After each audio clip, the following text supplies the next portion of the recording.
Good morning, good afternoon, good evening, wherever and whenever you are watching or listening. This is the Holistic Monitor, and I'm your host, Nick Sconia. The Holistic Monitor podcast is a weekly show featuring guest interviews with discussions about self-discovery, philosophy, spirituality, and our relationship with the world around us. Your support this last year has meant the world to me, and you can now go to holisticmonitor.com to support the topics you want to hear with our new show merchandise, featuring hats, t-shirts, hoodies, and more. You can also support us by simply sharing your favorite episode with your followers. And with that, let's get the show started.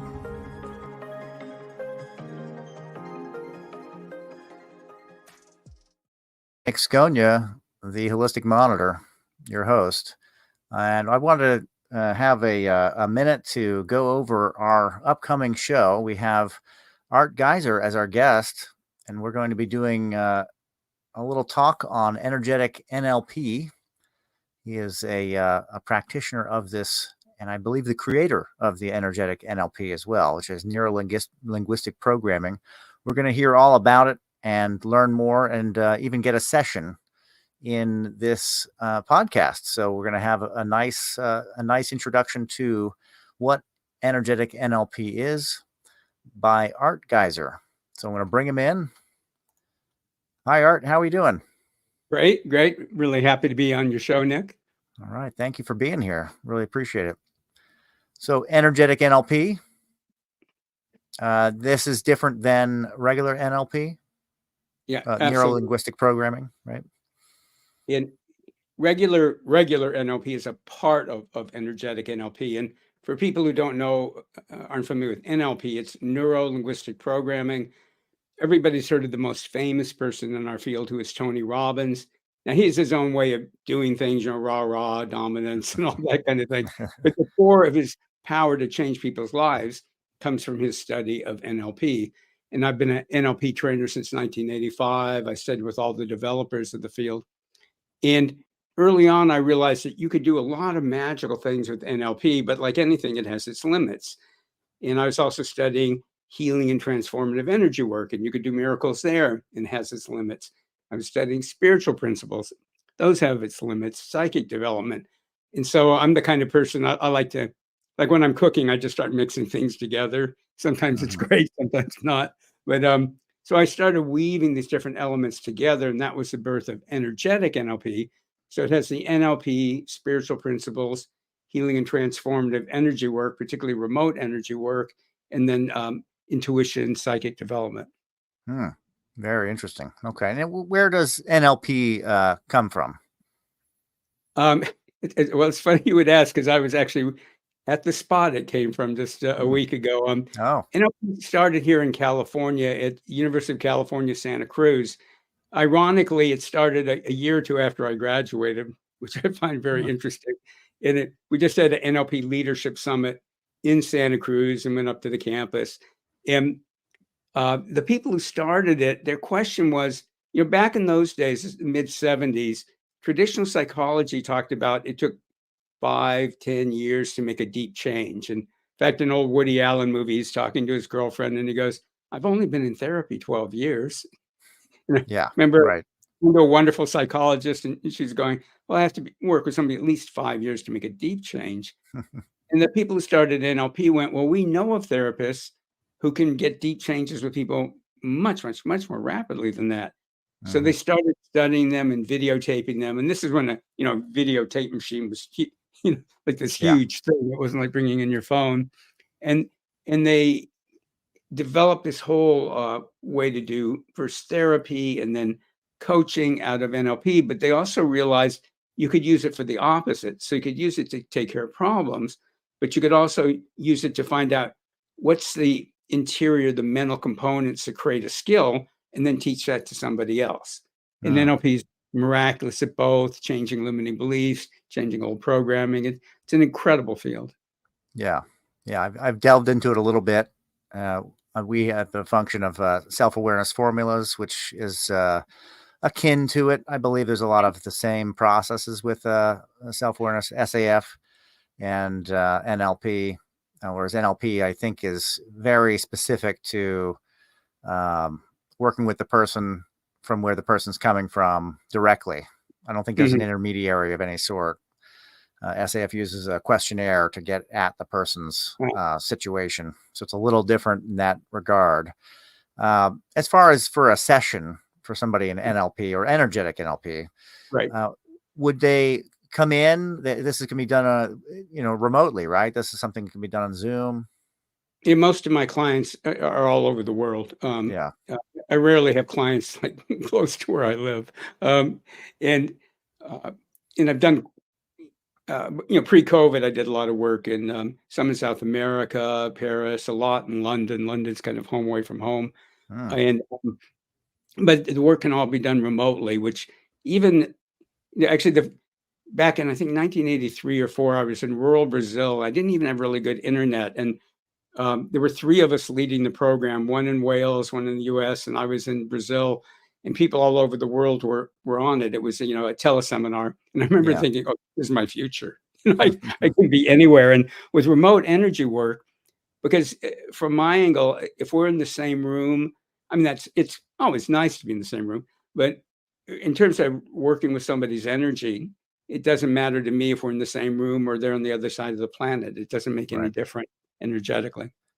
Yeah, and that's now proven out with quantum physics, right? That there can be things happening at a distance that are related one to another. Yeah.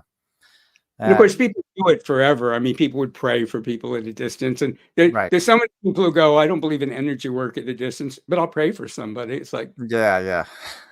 It's like, okay. Yeah. Well, and sometimes to approach people so that they can understand what something is that works in that function. I will say it's kind of like active prayer, just a method of actively praying for somebody, and that helps them kind of, oh, okay, I get it, But for those that are more rational, more what would that be? Right brain or left brain or whatever, more analytical in their approach and maybe more agnostic, or they may not have that same idea. But then you can say, well, quantum physics shows us that there is a way to influence things at any distance through time and space, which, yeah. As I said, there's very direct experiments. And this one's, I managed a research lab for the University of California Medical School in San Francisco for 11 years. Well, I managed it for 9 years. I was there for 11 years. And so I know a little something about research. And there's some really, really good research on energy work where they'll do double-blind experiments. Well, somebody will be hooked up to medical equipment that's measuring their physiological state, and they don't know what the purpose is. And the person running the equipment doesn't know what the purpose is.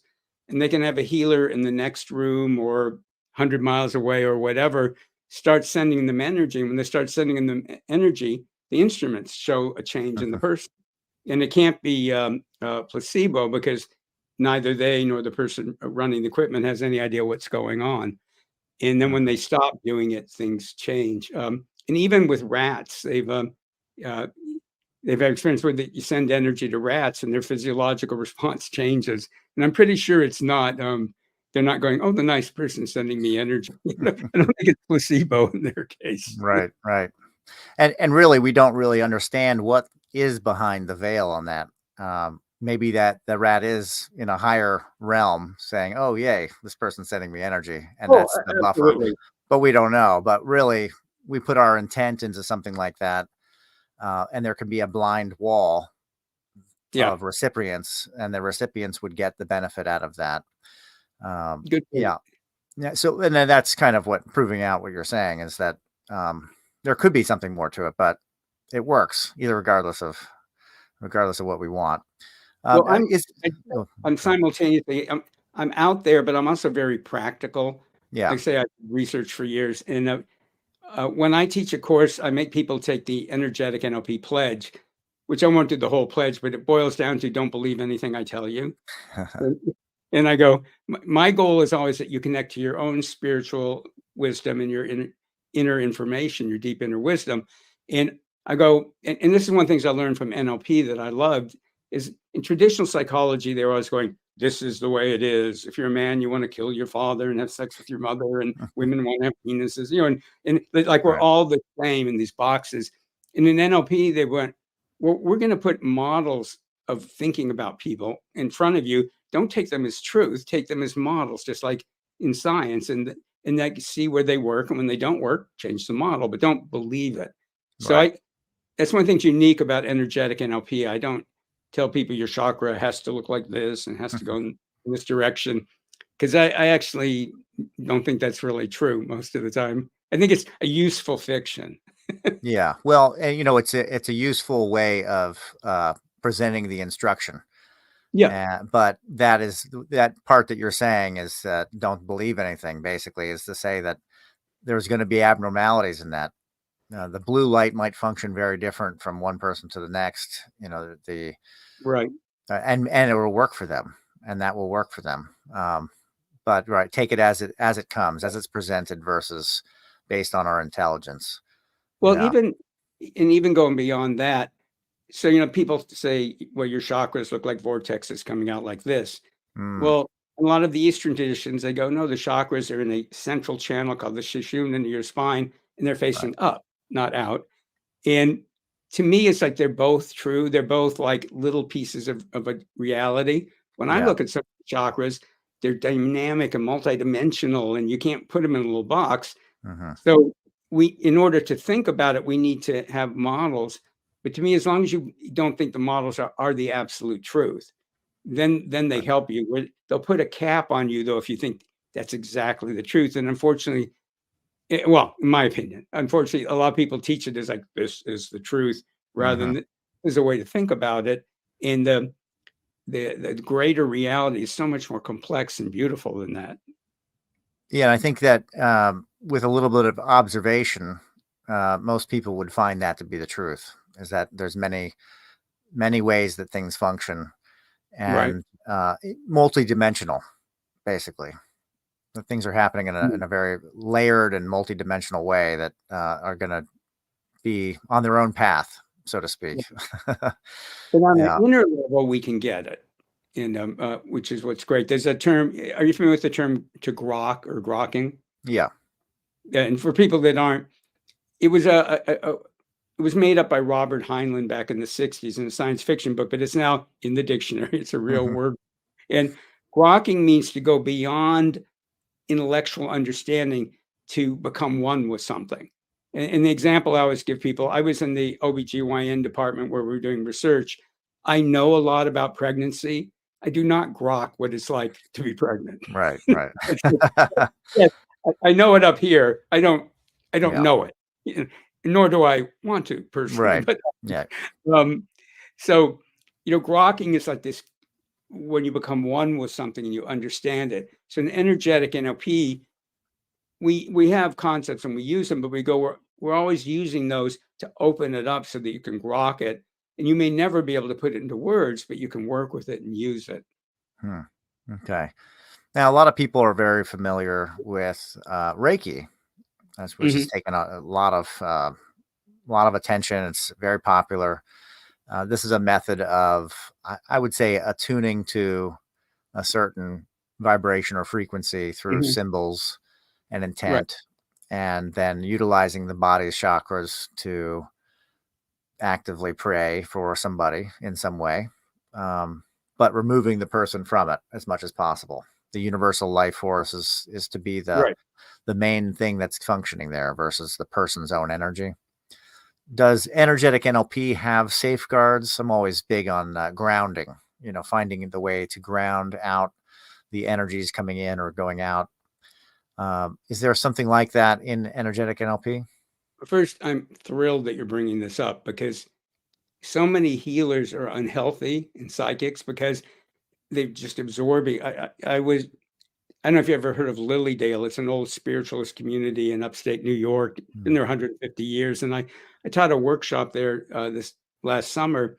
And there's very talented people there, and they do stuff to clear their energy, but it's not good enough. And mm, often it shows up in healers is putting on a lot of weight.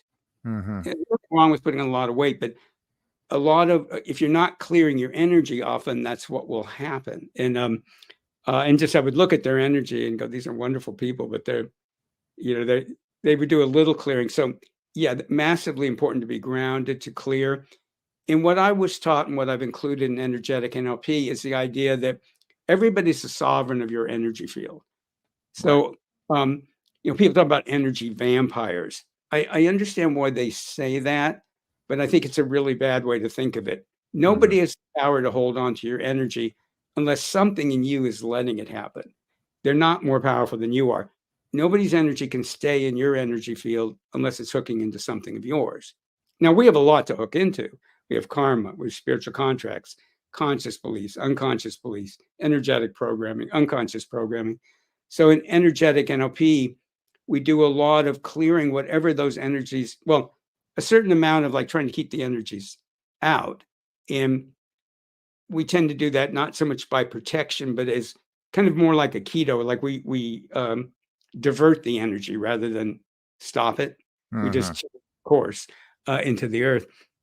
But still, for most of us, you're going to take on other people's energy. Um, if you know how, then you can use that as a way to heal and clear whatever it was hooked into. So not only can you clear the energies, but you're clearing what a friend of mine calls the Velcro that it's stuck to. And Hmm. I used to go to a course years ago, and the teacher was, in the most part, great, but we'd come every week, and as part of it, we'd all give each other healings. And I was doing, he says modestly, very powerful change work with people. So they were releasing all kinds of energy, and I was absorbing it, and I didn't realize it. So I'd come into class, and people would clean me off. I'd feel great. And then as the week went on, I'd feel worse and worse and worse. They'd clean me off, and it was this cycle. And then later I learned I needed to clear, like, what in me was allowing that energy to stay in my space. It can be beliefs that we have to take care of other people, or, it can be all kinds of things, or karma Mhm. or punishment. I mean, a lot of things it can be.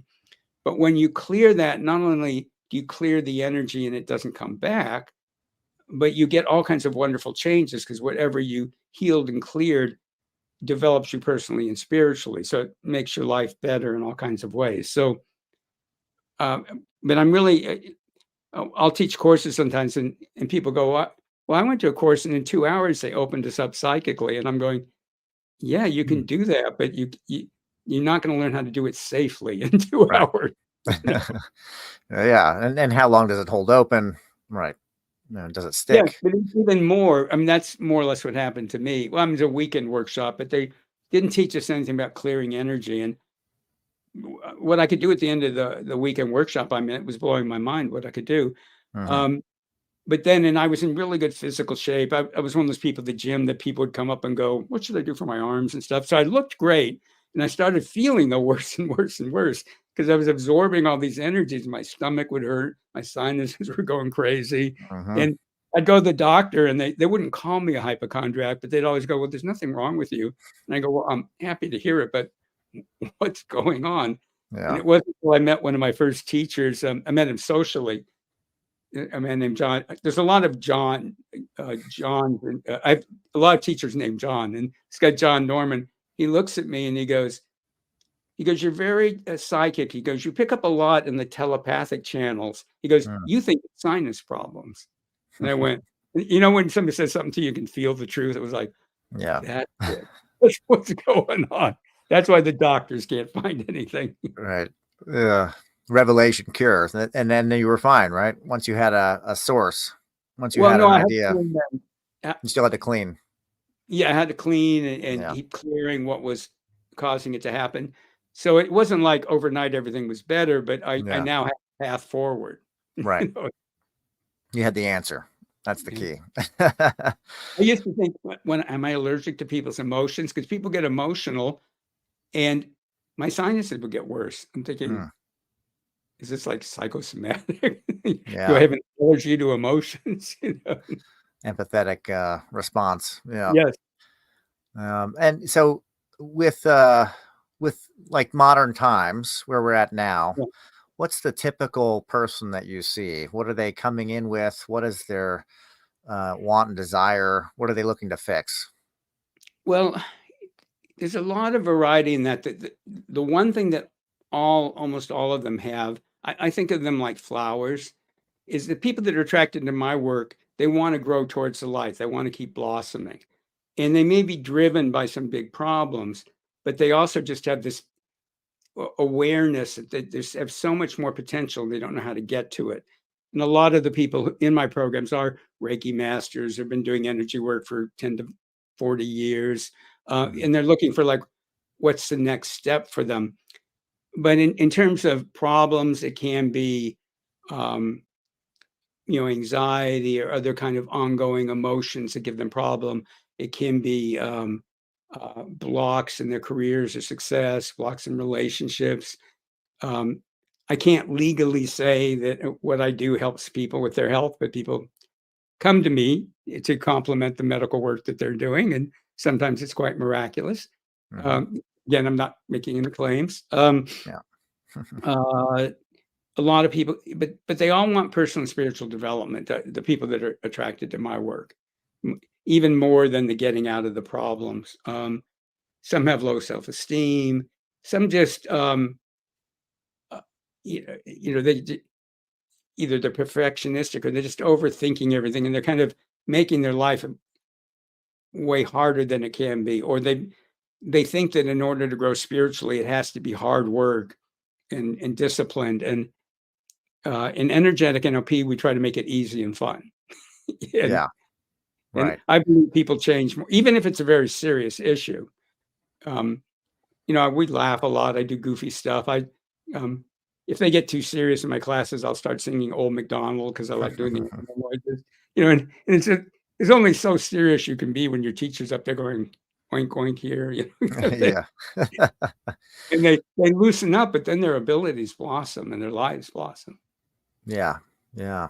Are you seeing a lot of when I look at modern times, I look at a lot of fixation on the internet and people kind of focusing on other people's lives and really a lot of lack of focus maybe on their own situation. Are you seeing a lot of people kind of drifting, having trouble getting a foot, so to speak, in reality or into the world?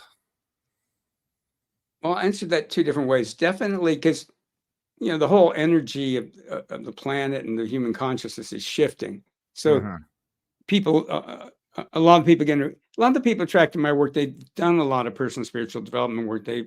Not all of them, and they've studied energy work. A lot of them, but sometimes they're having trouble being grounded or dealing with all these rapid changes. With my group, I don't think the internet on that level is. I hadn't really looked at it. I mean, I have to look at it, but I don't. It's not something people bring up. And Mm. I mean, I'm sure there's some of you look at the internet and yes, here we are in Monte Carlo with our champagne, kind of thing, or here I am with the Dalai Lama. Uh, but I think for my group, partially because a lot of the people who work with me, are kind of 30 to 65. Um, Okay. but I have to look for that. I have to ask them. Yeah, Yeah. I'm glad you brought that up because it could be just that they're not mentioning it, and I Right. hadn't. Right. Who knows? I mean, it's just one of those things that, you woke up one day and everybody's on their phone. Everybody's just absorbed into this whole new world. And I just start to see things from people that seem to be maladies due to things relating to not having your head up and looking around. Even the Oh, body mechanics are changing. oh God, yeah. No, when you put it that way, oh, absolutely. And of course, the disconnections of relationships and um, Yeah. you go out in public. I remember years ago reading somebody going when they first said like the Walkman and stuff, and the person going, well, pretty soon the only time you're going to see people is when they're jogging and they're going to have Walkmans on. And when I'm in the UK, I'll take a lot of public transportation, and everybody's on their phone, and Yeah. um, or remember when this is years ago now, my niece graduated from UC Berkeley, were laughing because her and all their friends are all like on their phones, a Yeah. lot of, Yeah. It's wild. It's really wild. just find it can be hard to grab attention uh, away from that kind of world, because it's always constantly trying to grab a person's attention. And it does seem to be a lot of things that come about because of that, as far as um, mainly distraction, but things that come along due to distraction. Well, I Um, took an interesting program on flow states, and that was one of the things and I'm not one of those people, I don't check my messages 20 times a day or any of that, but for a yeah, lot of them, they put them on like a digital fast, and yeah, for some, yeah, you can only check your email like 3 times a day or something, and for some of them, it was like, I check 100 times a day, so what you're yeah, saying, they're distracted and they get, all the dopamine hits from all this variety, right, and I do find that I can at times get caught up into that too, and it's like, yeah, there's just so much information, and it's like, right. the I mean, it's true. library of the gods. Yeah, and maybe that is the blessing of AI, is that it will take all that information. We don't have to think about it anymore. Just let AI tell us what's going on. Now, have you worked with AI at all, as far as for um Oh, yeah. yes, I as mean, far for as as far as what? I'm sorry. well, as far as kind of integrating AI into the system and seeing how it can benefit Oh, yeah, yeah. energetic NLP? I mean, I'm working on a couple of books, and I don't have the AI write it for me, but yeah, sometimes you go, I don't like the way I said something. You can put it Right. in AI and go write it 20 different ways and write it Yeah. like Hemingway, write it like some pop fiction person, and it just opens your mind. I don't necessarily use anything it says, but it opens my mind. Yeah. I've been using it for editing videos for years, and Hmm. one of the things it's really good for actually is you can, if you set it up right, you can ask it, you describe the people that you work with and go, what are the 10 biggest issues people like this are Right. on their mind? And what do they think are the negative consequences of it and the negative consequences of that? And then do the opposite with goals. And it's Hmm. pretty damn good. Yeah. Yeah. It can tap that resource, that the social network resource, Yeah. and it's kind of amazing as far as marketing goes. How in depth it can be. Yeah. Well, marketing and also just really clarifying, like, oh yeah, that's right. You know, um, The approach. and sometimes just like I do a lot of work on emotions, and I was lucky enough. My niece's husband now, he's a really hotshot psychologist, Brown University, and one of the rising stars of psychology, according to the American Psychological Association. And Mhm. through him, I met this woman, Elizabeth Barrett, I think is her name, and she wrote this great book on emotions and from a scientific viewpoint, and it challenges um, conventional teaching about emotions, but it validates what I've been teaching and what I learned in Mm, NLP years ago. And mm, and so I was able to go, I mean, I bought her book, but I was also able to go to AI, like, can you summarize the main concepts in this book? right. And it just summarized them. And I've shared that with my students. And, I'm suggesting they read the book, but I'm going, here's the main concepts. And I Cliff mean, notes. Yeah. yeah, in a couple of minutes, they're like, and It's very amazing. well done. And now sometimes it comes up with garbage. You have to be Right. careful. But You can actually ask it to be, 98% accurate or something like that. And it'll try and stick to that, which is well, kind the of other thing, amazing. if you want to do something, you can tell it what you want to do, and then you can go ask me what you need to Right. know to do this. Yeah. um, Yeah. well, I'm both a fan and scared of AI, both, because it's such and it's just accelerating at such a rapid rate. It's sort of hard to Yeah. imagine it's going to be in 5 years. Yeah. Yeah. It's a tool. And, any tool can then, if it gets bigger, stronger, it turns into likely a weapon. And then it gets bigger and bigger, and it turns into an even scarier type of tool. Well, uh, sometimes people will ask me about NLP, and they'll go, "Well, isn't it all about manipulation?" And I'll go, "No." I go, "But like just what you're saying, any powerful tool you can misuse. There are yeah. people who use NLP for manipulation. That's not what but they use spirituality, religion, psychology. Yeah. Anything powerful can be used for manipulation, politics, obviously. Right. So, Right. yeah. So, I mean, I think AI is amazing on so many levels, but, you know, people are going to need to learn how to deal with change much more rapidly, and most people are not good at it. And so, Yeah. and there are going to be a lot of, I mean, even now, like rather than buying somebody's artwork, I'll go, make me an image like that's da da da da da. And Hmm. some of them are horrible, but some of them are great. And it's Yeah. like, anyways, it's both incredible and frightening at the Right. same time. I mean, it is a program, on its own, and we need to have a mastery of it. Definitely have an understanding of it, Yeah. and a means of how to approach it. And I feel like that also is very similar to working with people's programs, in that Yep. you have to know how to address it and how to find the right way to work with Yeah. this person's program, and then how to clear it out or have them do the work to clear it out. Is that kind of like what NLP does? It's very similar to kind of becoming a computer programmer in a sense for the person.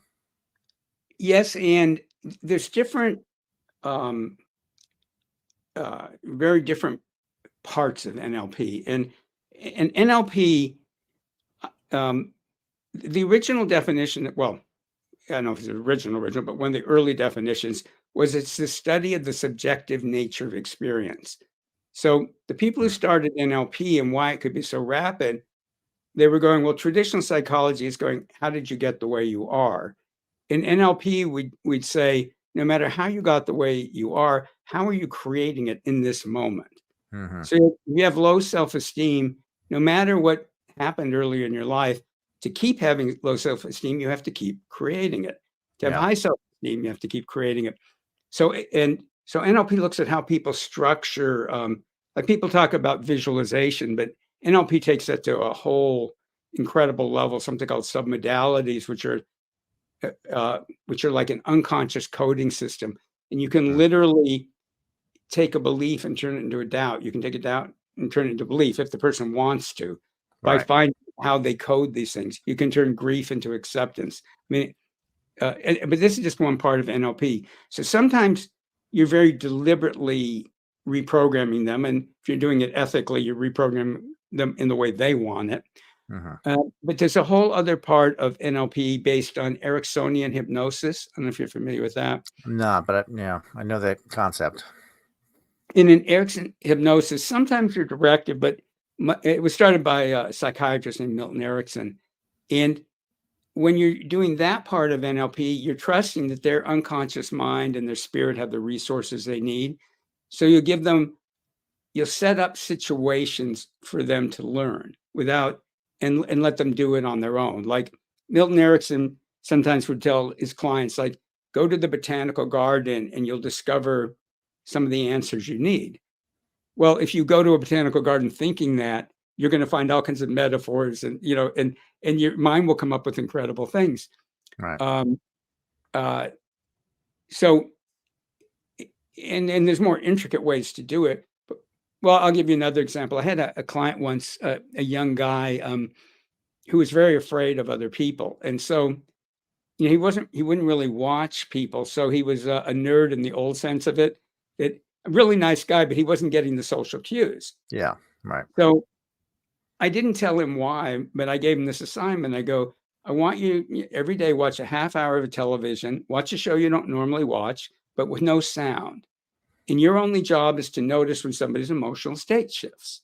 Hmm. You don't need to know what it is. Just knows, oh, it shifted, it shifted, it shifted. And I didn't tell him why to do it. And the next time I saw him, he goes, I've been watching people.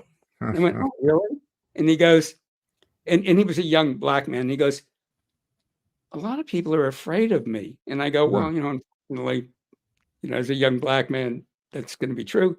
And he goes, no, it makes total sense. He was really smart. He goes, I just never noticed it. He goes, I was so busy being afraid of them. I didn't realize they were afraid of me too. Well, But but this wow.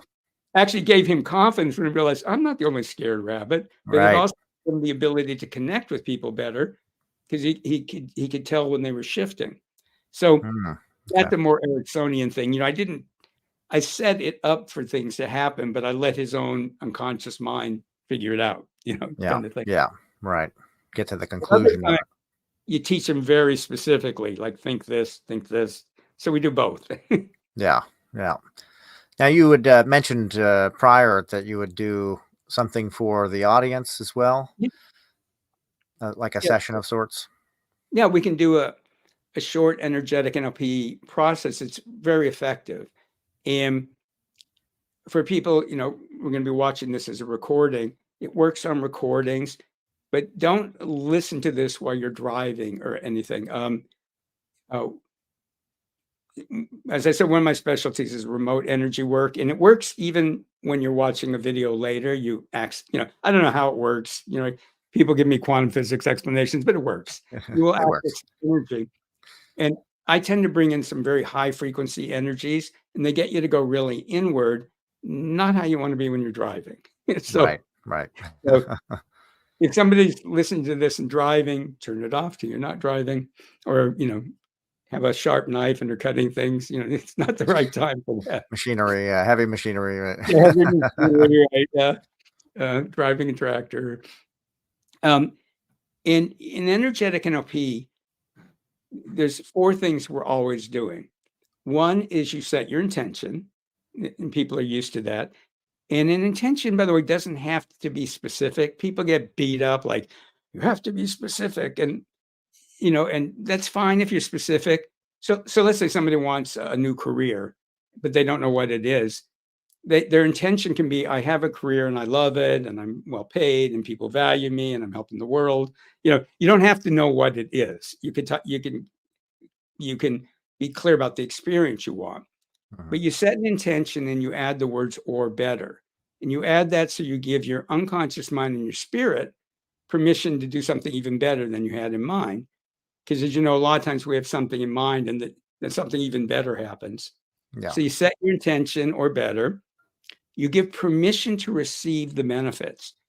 And you might think that they automatically run together, but they don't.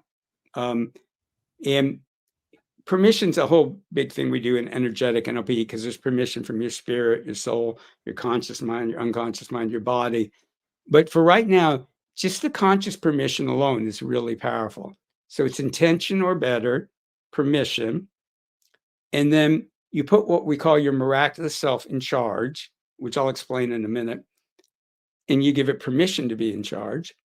And then the last part is the part that's super easy and super hard for a lot of people, and that's just use your imagination. Hmm. So when the process is going on, if you're going, is it working?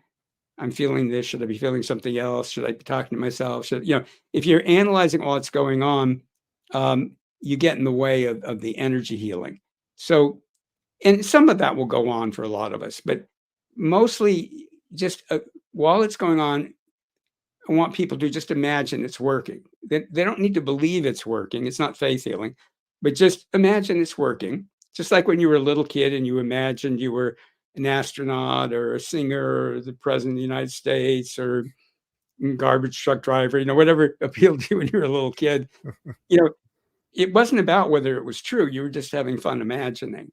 So while the process is going on, if people just imagine all these energies are coming in and doing their magic, then later they can analyze it to their heart's content. While it's going on, just use your imagination. And so your miraculous self is a unique concept to energetic NLP. It's not your high self. People always want to mush it together. Hmm. Your high self just exists. Your miraculous self only kind of sort of exists until you work with it. And what it is, it's when your spirit, with its vast knowledge and perspective, aligns with your deep inner human wisdom, which is very practical. So you have both the big picture and the very practical, like bring it into your life picture. And you might think your spirit and your deep inner wisdom automatically cooperate. They don't. Yeah. Right. Sometimes they do, sometimes they don't. But when you create your miraculous self, they come together.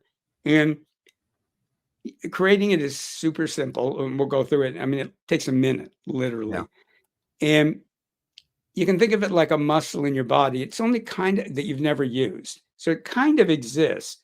But once you start using it, it gets strong and supple. And the more you use it, the stronger it gets. And then in all the energetic energy processes, you set your intention, permission, but then you put your miraculous self in charge of what the energy does. So then where you go, you go beyond the limitations of your, like we were talking about before, your conscious awareness.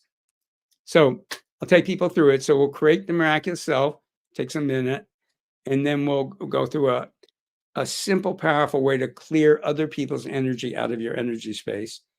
And I should mention, people would be appalled if they knew how much of the energy in their energy field isn't theirs. Yeah. It's like huge amounts. And it isn't whether the energy is good or bad. It's like not yours. And in energetic NLP, we don't talk about negative or positive energy. The energy is either yours or it's not. Right. If it's yours, it's helpful or it's not. So we're going to clear energies that aren't yours and aren't helpful. But we'll also clear energies that are yours, but they don't belong in present time, like old painful emotions and experiences. You keep the learnings, but you don't want the energy here because it belongs in the past. So we're going to clear energies that aren't yours and aren't helpful, and energies that were yours but don't belong in the present. And the miraculous self figures all this out. So just take a couple easy deep breaths and just pretend this is easy. Set your intention that your spirit and your deep inner human wisdom are going to create your miraculous self right now. And don't worry about what those words mean. Your wisdom knows what it is. Your spirit knows what it is. You're just setting the intention. Give 100% permission for your miraculous self to form now. And then just imagine outside your conscious awareness, it's happening. Your spirit, your deep inner wisdom are now aligning to create your miraculous self. As easy as that.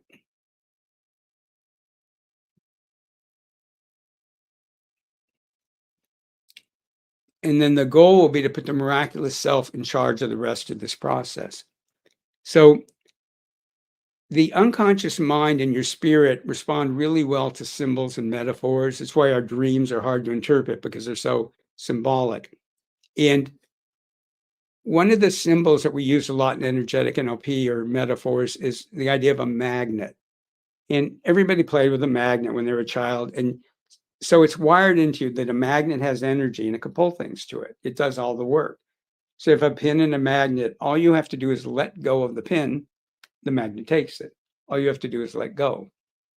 So imagine floating far out in front of you is a giant magnet. Well, actually, let me back up it. So set your intention that what we're about to do, again, is going to clear energies that aren't yours, aren't helpful, or don't belong in present time. Or something even better is going to happen. Give yourself 100% permission to receive those benefits of that clearing. Give your miraculous self 100% permission to be in charge. And then imagine that your miraculous self is inspecting your body and energy field and identifying the energies it wants to release. We're not trying to necessarily release everything at once. Whatever's easy to release and gentle to release at one time. So your miraculous self is figuring that out in your chakras, in your energy channels, your energy field, your cells, your DNA. And then imagine this giant magnet out in front of you. And let your miraculous self and the magnet release those energies to the magnet and let it gently and powerfully just pull those energies out of your space.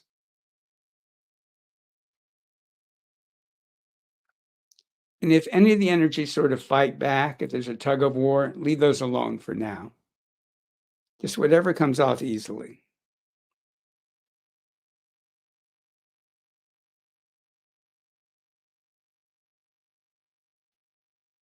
And then drop that magnet into the earth and let the earth transmute that energy back into pure energy. Take a second magnet and float it high above your head. And a lot of people talk about we have 7 chakras. We have a lot more than 7 chakras in the body, but also above and below the body. And above your head, even above your crown, are a number of chakras. And your miraculous self knows all about them. And those chakras set the big outlines of your life, what is or isn't possible. So imagine a magnet, at least probably 15 feet, 5 meters above you, and let it clear from the top of your head all the way up. That whole space is getting cleared and energy released to the magnet. From inside your head, so your neck, inside your head, the forehead, back of the skull, top of the head, and then above it. There's a lot of chakras in the head, and just they can all be being cleared.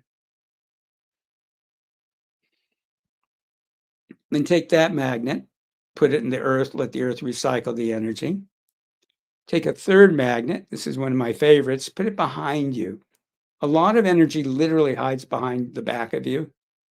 So let it, in your miraculous self, release from the back of your body and energy field, energies that aren't yours, aren't helpful, or don't belong in present time.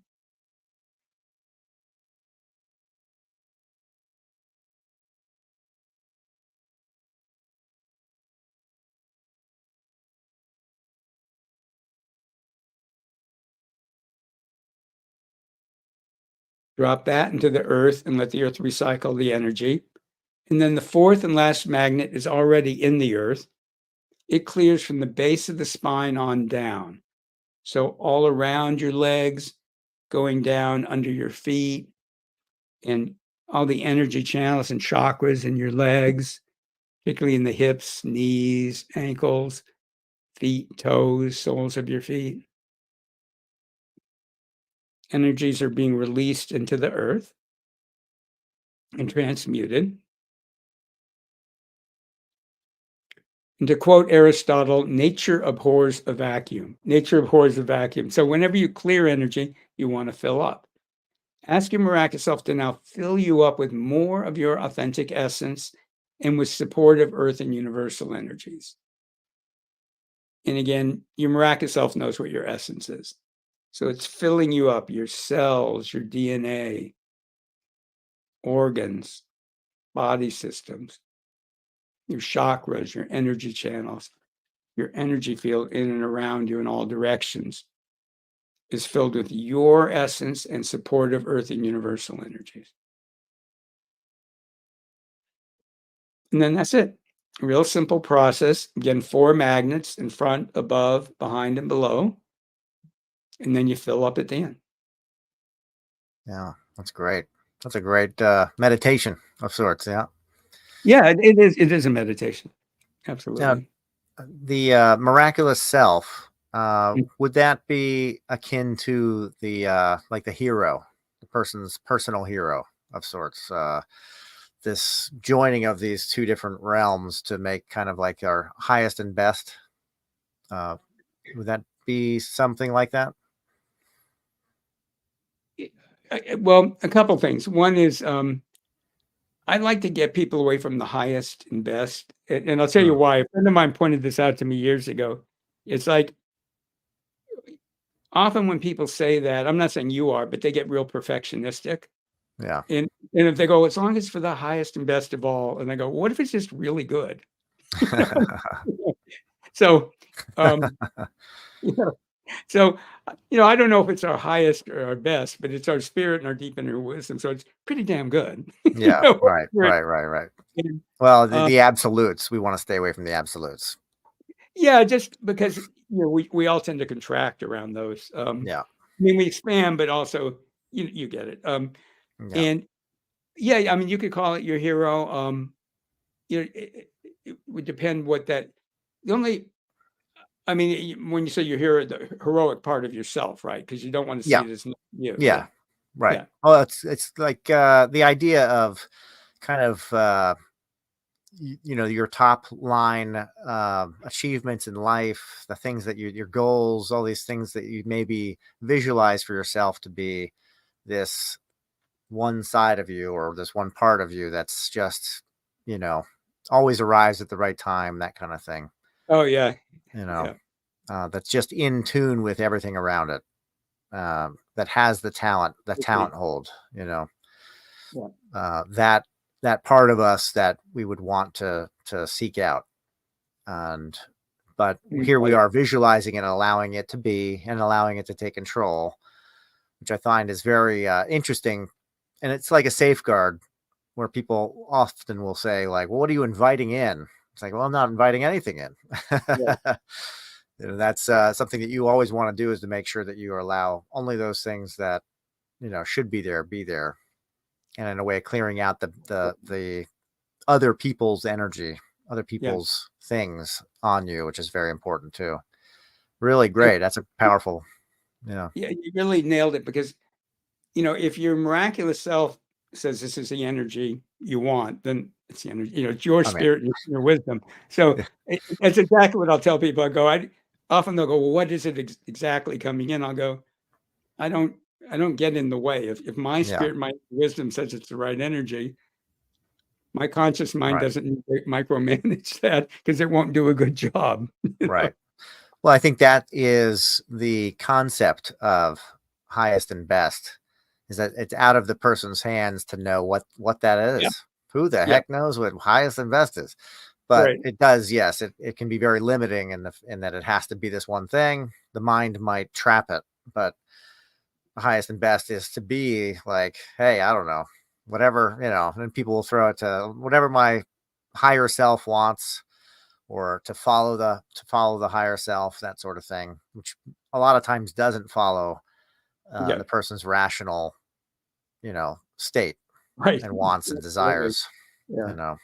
But that's what something I feel for myself often, that to prevent myself from getting anxious or nervous or upset about missing something or being late or being something like that, as I say, Yeah. I have no idea what I just missed by doing it on the time that I'm supposed to do it on, or that I'm following along this path.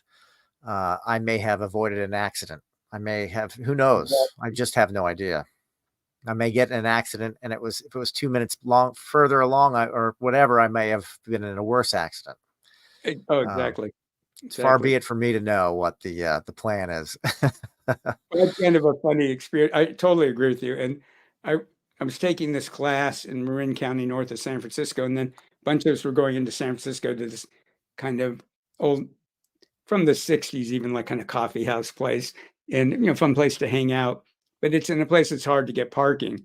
And Hmm. everybody else has gotten parking but me. And I'm feeling like I'm so uncool. Everybody else has manifested parking spot. Why can't I? And I'm going through all that stuff. I finally get a parking spot, get out of the car, and run into a friend of mine I hadn't seen for years. And if Ah, I'd have gotten the parking spot I'd wanted right. earlier, I wouldn't have run into him. Exactly. It's just like that perfect synchronicity that you didn't know was happening. But the miraculous self would have known Yeah, that coincidence. Yeah. That's that part of us that is like aware and has some kind of active play in the world, I guess. yeah. And I just want to underline, because that's so important. Because one of the things we stress in energetic MP is to ask for more miraculous synchronicities in your life. Mm, But they don't always look at first like they're working, like yeah. my not getting the parking. So you have to, like, let it play out. And as you say, you don't know what would have happened Right. um, the other way.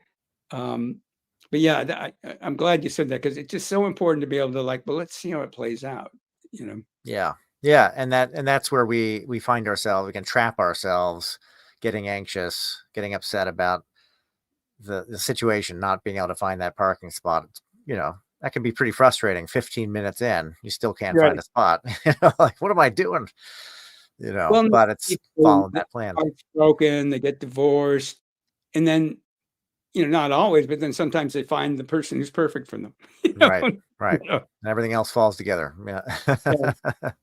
And in Falls business, apart so it can fall together. a lot of businesses, um, uh, you know, a lot of very successful business people talk about they did things that fell apart. Yeah. And then because of that, they had to shift, and the shift is what made them famous and great and rich. Yeah. Yeah. Yeah. Being in the right place at the right time, outside of their box, whatever that was. Yeah. Yeah. Yeah. Now, how can someone that wants to do a session with you or to train with you, how Mm. can they find you? Well, the first thing that I recommend is I have a series of free videos. And if people go to www.blockbuster numeral number 3.com, blockbuster3.com, they can sign up, then they'll be on my mailing list, but they'll get 4 videos that will take them through some really powerful energetic NLP processes. And then they'll really get a feel for it. They can email me at support@energeticnlp.com, support@energeticnlp.com.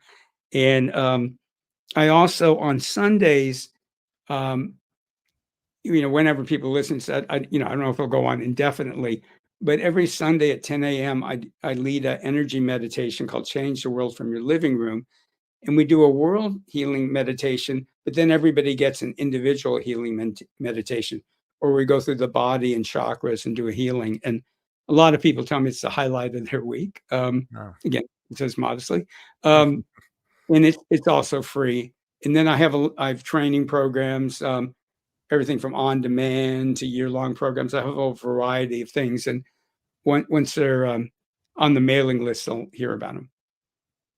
okay. Fantastic. That's great. And I'll have that link in the description as well.